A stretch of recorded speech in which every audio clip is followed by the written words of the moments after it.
Bonjour à tous. Je ne sais pas si vous m'entendez bien, c'est bon? Un petit peu? Voilà. Donc bonjour.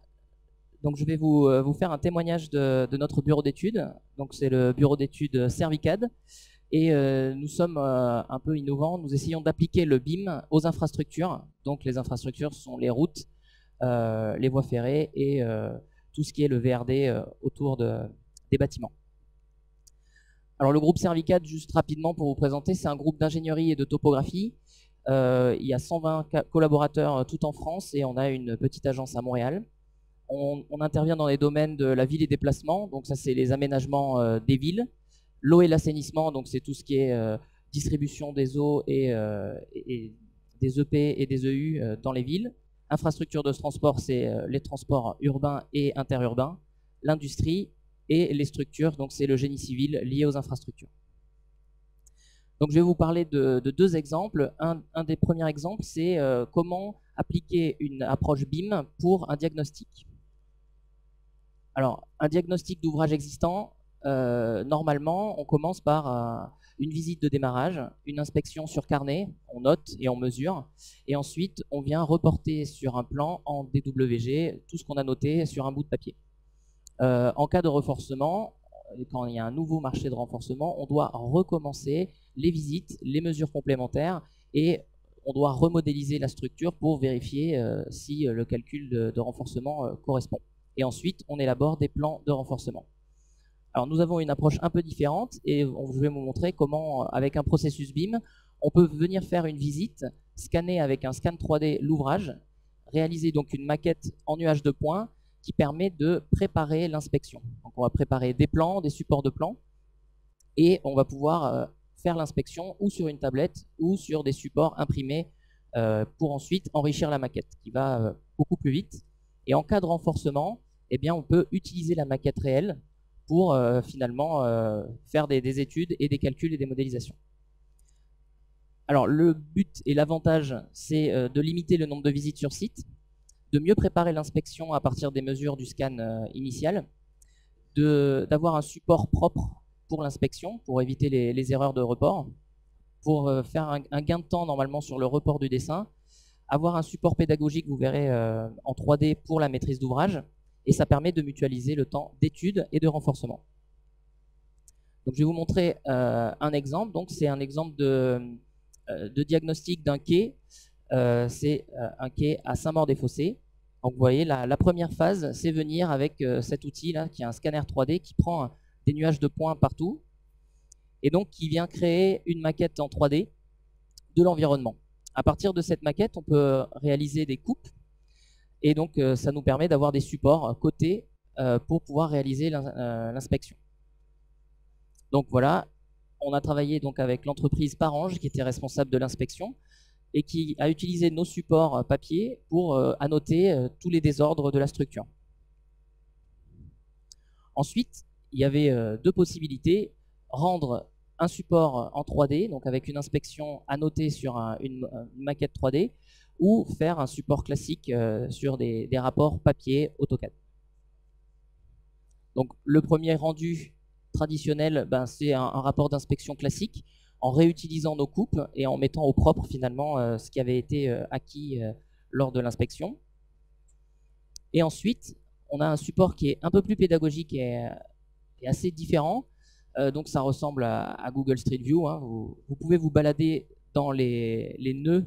Ce sont les endroits où la structure a été scannée et photographiée, et on peut reporter finalement tous les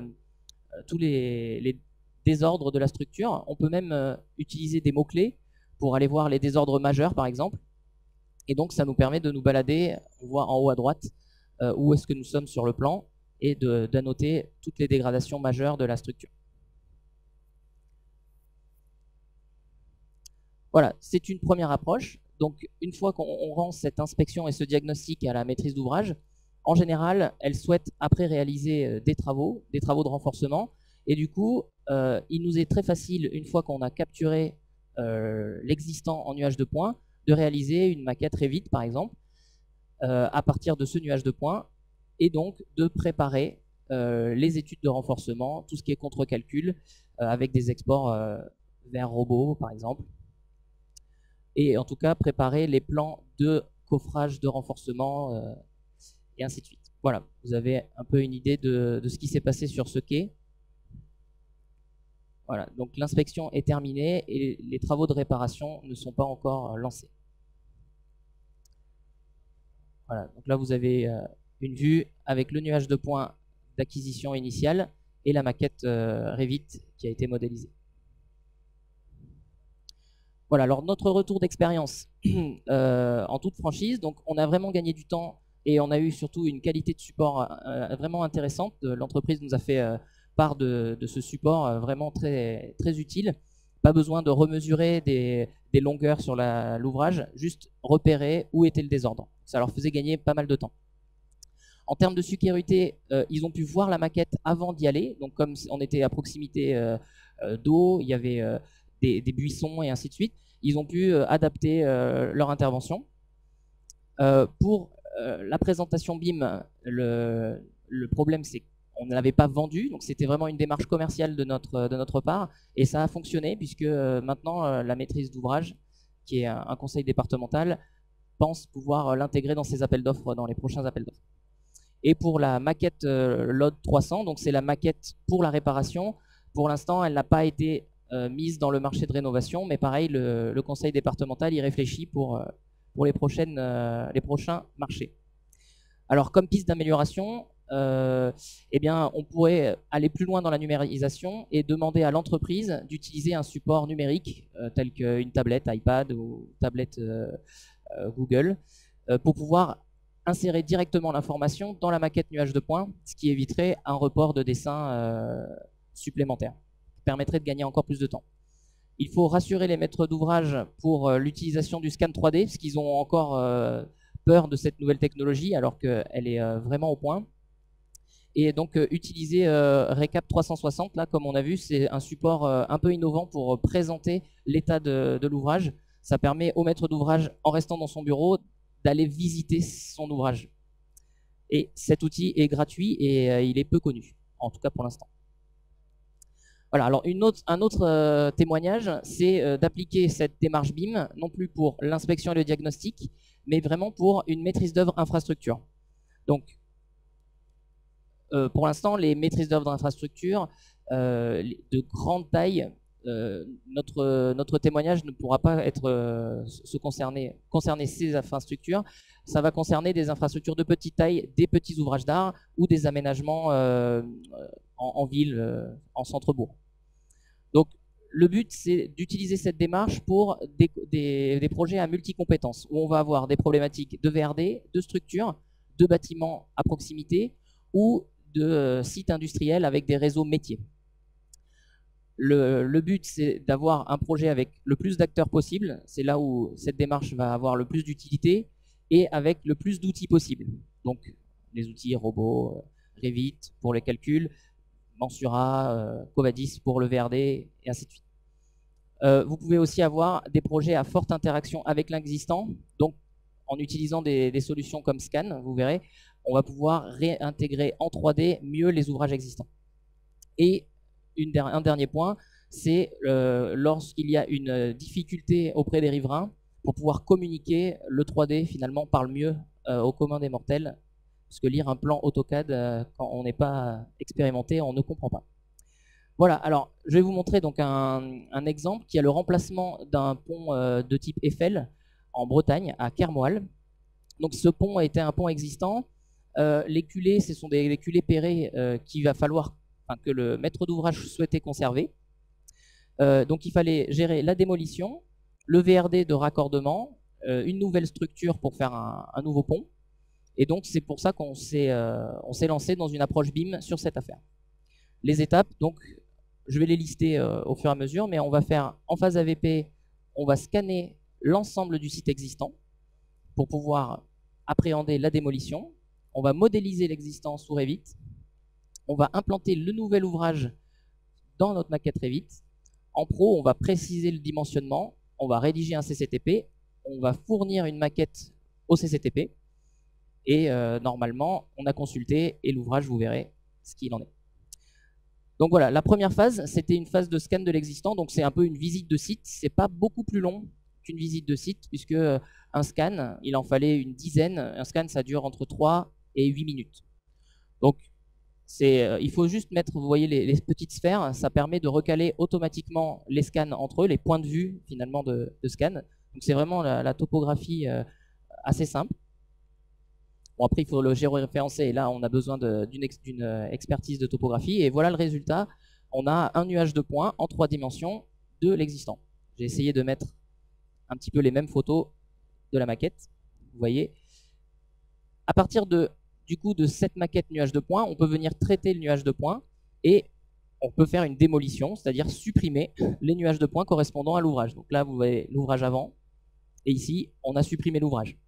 Ce qui nous permet de voir, en dégageant les herbes, parce qu'il y a des algorithmes pour supprimer les végétaux, de voir la réalité de l'espacement de l'ouvrage et les complications qui existent. Là, vous voyez aussi qu'il y a un réseau aérien qu'il va falloir effacer, qui nous a permis de l'intégrer à l'ouvrage d'art. L'autre étape en AVP, c'est de créer un pont. Donc c'est un pont de type PRAD avec des poutres béton précontraints et de l'intégrer finalement dans la maquette pour voir si les pentes sont correctes, s'il va falloir rectifier le VRD à l'amont ou à l'aval. Et on voit ici, on n'avait pas mis de corniche au départ et en fait on va faire des réseaux, des fourreaux préparatoires pour pouvoir faire passer des réseaux de télécom et d'eau potable. Voilà. Ensuite, on a modélisé le TN à partir du nuage de points, donc avec des outils comme Covadis ou Mensura, et ensuite on les a importés dans la maquette Revit. Et normalement, pour pouvoir avoir l'acceptation des riverains, on a pu réaliser donc plusieurs simulations de couleurs. Vous voyez à droite sur les couleurs de l'ouvrage à utiliser, et on a fait une campagne de sensibilisation auprès des riverains et des agriculteurs qui étaient dans le coin, parce que c'est une voie verte. Et donc on a mis ça sur des plateformes. La mairie l'a utilisé pour le présenter lors des vœux. Donc ça a permis d'avoir une acceptation, de voir que l'ouvrage récent, enfin neuf, ressemblait à l'ouvrage existant, avec un garde-corps qui a essayé d'être le plus ressemblant possible, avec des corniches métalliques qui viennent cacher la structure béton pour essayer de garder le côté métallique de l'ouvrage. Donc les travaux ont eu lieu en début de cette année. Voilà. En phase d'exécution, on a transmis, donc ça ce sont les plans DCE de la maquette, avec, vous voyez, l'ETN, c'est encore le nuage de points qui a été modélisé. Donc on ne dessine pas quelque chose de faux, c'est vraiment l'existant. L'entreprise a eu la maquette, mais n'avait pas, enfin, le BE de l'entreprise n'avait pas les compétences, ou en tout cas n'avait pas chiffré, on n'avait pas imposé lors du marché d'utiliser forcément Revit pour faire les études d'exécution. On le saura pour les prochaines fois. Et donc du coup les exécutions ont été faites avec traditionnellement AutoCAD. Et donc le chantier s'est bien déroulé. On a eu une phase de démolition, comme vous voyez, une phase de construction. On n'a pas eu de surprise sur les longueurs, sur l'implantation des culées, sur les pérés existants. Et voilà le résultat qui ressemble assez fortement à la maquette. Donc il n'y a pas eu de surprise pour les habitants. Certains le trouvent plus clair, mais je pense qu'en se salissant, il devrait avoir la même couleur que ce qu'on avait prévu dans la maquette. Donc notre retour d'expérience, c'est une acceptation quasi immédiate des riverains, malgré les réticences de ces travaux. La permission d'avoir effacé les réseaux et intégré directement dans la maquette. Donc on a pu intégrer directement les réservations dans les culées et pour avoir tout comme il faut. On a fait une prestation BIM et le surplus d'innovation n'a pas été vendu, mais par contre ça nous a apporté une visibilité commerciale sur tout le département du 29, donc du Finistère. Et le problème c'est qu'on n'a pas eu de BIM exé, donc il y a eu une petite erreur sur des reprises de réseau classiques en exécution. Peut-être qu'on ne l'aurait pas eu s'ils avaient fait du BIM en exécution. Et on n'a pas demandé de DOE BIM à la maîtrise d'ouvrage, donc c'est un peu dommage, elle ne récupérera pas une maquette tel que construit. Donc elle va avoir une maquette comme il a été prévu. Donc il y a eu des petites adaptations sur les corniches et ces adaptations n'ont pas été remodélisées en 3D. Donc les pistes d'amélioration, c'est essayer d'imposer doucement mais sûrement le BIM en exécution pour les marchés de travaux et le DOE BIM pour les infrastructures. Et avoir une approche pédagogique auprès des maîtres d'ouvrage pour leur expliquer quels peuvent être leurs avantages d'avoir une maquette de leur ouvrage, surtout pour leur service de maintenance. Voilà, je vous remercie beaucoup. Si vous avez des questions.